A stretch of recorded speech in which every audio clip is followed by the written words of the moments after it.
La Superintendencia de Valores y Seguros sancionó a más de 20 ejecutivos y ex ejecutivos de la Polar. El total de las multas asciende a cerca de 5,7 millones de dólares y vamos a analizar este tema.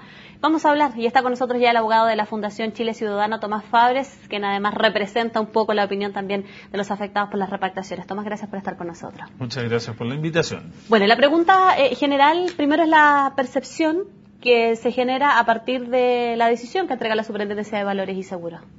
Bueno, como Fundación nos parece que ha sido un pronunciamiento contundente, que es el fin de un proceso de investigación, formulación de cargos, recepción de descargos y pruebas. Y consideramos que es una gran noticia básicamente para dos grupos de personas. Uno, para los accionistas. La ley establece que quienes en el desempeño de cargo de directores actúan negligentemente, como han sido la mayoría de las sanciones, o cometen otros ilícitos a la ley de mercado de valores o a la ley de sociedades anónimas, responden civilmente, es decir, están obligados a pagar indemnizaciones de perjuicio. Y por lo tanto ya no tenemos 1, 2, 3 o 4 responsables, sino que tenemos a lo menos 22 responsables y por lo tanto hay 22 patrimonios en los cuales desde luego los accionistas minoritarios podrán recuperar parte de las pérdidas que por la negligencia o por el dolo de estas personas, bueno, fueron motivados a invertir en lo que era una burbuja y en realidad una especie de nido de delincuencia sostenido en el tiempo. Desde el punto de vista de los ciudadanos afectados, que son los que representan la fundación, es decir, los tarjetas habientes cuyas cuentas fueron repactadas unilateralmente también por años, el gran mérito de esta resolución de la superintendencia es que el proceso que condujo a esta sanción aporta una cantidad de pruebas muy importante que por supuesto haremos valer en el juicio colectivo que inició el SENAC y donde nosotros hemos hecho parte ya miles de ciudadanos. Las multas a muchos ciudadanos las sorprenden, son 5 millones de dólares, no son multas excepcionalmente altas ni mucho menos y el único que debería estar feliz con las multas es el ministro de Hacienda porque de ese dinero ni un peso va a la reparación de los afectados. Todo al fisco. Todo al fisco. En ese sentido nuestro sistema sancionatorio es bastante débil porque privilegia precisamente la aplicación de multas que no conducen a la reparación de los daños. También me llamó la atención respecto de la auditora Pricewaterhouse, que nosotros desde un inicio, realmente en junio del año pasado, dijimos que nada de esto puede pasar sin la complicidad de la auditora. Nos llamó la atención lo bajo de la multa y que no se hubiera aplicado otra sanción más grave como es la suspensión de su inscripción en el registro que lleva al efecto la Superintendencia de Valores. Muy blando para los auditores, a pesar de que hay una multa a uno de sus socios que es el partícipe directo en los servicios que esta empresa prestaba a la sociedad. Probablemente la gente cuando escucha declaraciones se pregunta si esto podría tener efectos negativos en la arista penal. ¿Por qué pregunto esto? A partir de lo que me menciona y a partir de lo que dicen los abogados defensores, donde señalan que esto es casi beneficioso para ellos porque no se puede jugar 2 veces por un mismo delito y si ya se les aplicó una multa, esto a lo mejor ellos podrían pelear para que no hubiera efectos desde el punto de vista penal.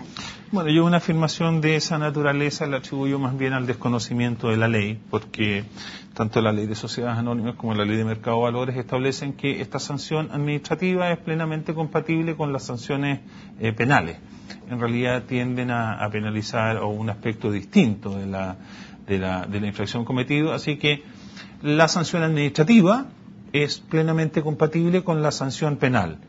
Y lo relevante sí es que, como he dicho, la sanción administrativa ya da pie, ya en este momento da pie para que estas 22 personas puedan ser demandadas por las víctimas, los accionistas y los inversionistas que compraron bonos o efectos de comercio, puedan ir a demandar. Yo me imagino que si junto el patrimonio de Pablo Alcalde, de Julián Moreno, María Isabel Fará, Nicolás Ramírez, de Pablo Fuenzalía, de Pricewaterhouse, de Luis Alejandro Yoñán, de Andrés Ibáñez, Fernando Franque, Baltasar Sánchez, Heriberto Ursúa y los demás, Raúl Sotomayor, Bernardo Morita, va a haber ahí un patrimonio suficientemente grande para indemnizar, como digo, a las víctimas, que las directas de esto son los inversionistas y los accionistas minoritarios que han sido muy activos en eso. A la larga esto fortifica finalmente la figura de los más afectados, que son estos dos grupos. Por supuesto, y va a tener un coletazo en el ámbito penal. Yo me imagino que después de esta resolución y con todos los antecedentes que hay en esas carpetas de investigación, el Ministerio Público va a formalizar a gran parte de estas personas. O sea, el listado de personas formalizadas es decir, involucradas en un proceso que va a conducir a una sanción penal, van a ser muchos más de los que hemos visto hasta ahora, a pesar de que la superintendencia, y eso es natural, solamente vigila a las capas superiores de la administración de una compañía, directorios, gerentes de áreas, gerentes corporativos y tal vez la segunda línea. Vendrán entonces decenas de formalizados en el proceso penal, que realmente es lo que corresponde para la magnitud de este fraude. A su juicio, Tomás, ¿qué posibilidades hay de que la justicia acoja las apelaciones que van a hacer la mayoría de quienes se les ha aplicado esta multa, al menos así lo han dicho sus defensas? Bueno, es natural que la defensa llegue hasta el final ejerciendo su derecho, me parece muy adecuado por lo demás, pero los precedentes son bastante malos para las personas sancionadas. Todas las sanciones de la superintendencia son objeto o de un recurso de reposición que resuelve la propia superintendencia o una reclamación ante la justicia civil con 2 instancias, pero muy pocas de ellas prosperan, porque precisamente la superintendencia, el trabajo que se da, sobre todo en casos tan relevantes como este, es bastante prolijo y acucioso, y es muy difícil entonces que un juez civil o ministros de corte revoquen una decisión de esta naturaleza, además cuando en un caso como este, la propia compañía, o sea, los propios sancionados han reconocido la ilicitud de base, es decir, que se han presentado cuentas falsas.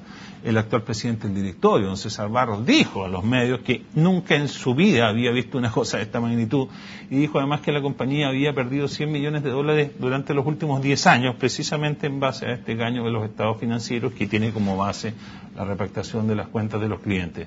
Y quiero agregar una cosa también, que no hay que olvidarse que dentro de los clientes está aquellos que fueron transformados en tales sin su voluntad por el robo de las bases de datos o la compra de las bases de datos del IPS, que es otra lista que ha salido esta semana de la mano del Consejo de Defensa del Estado.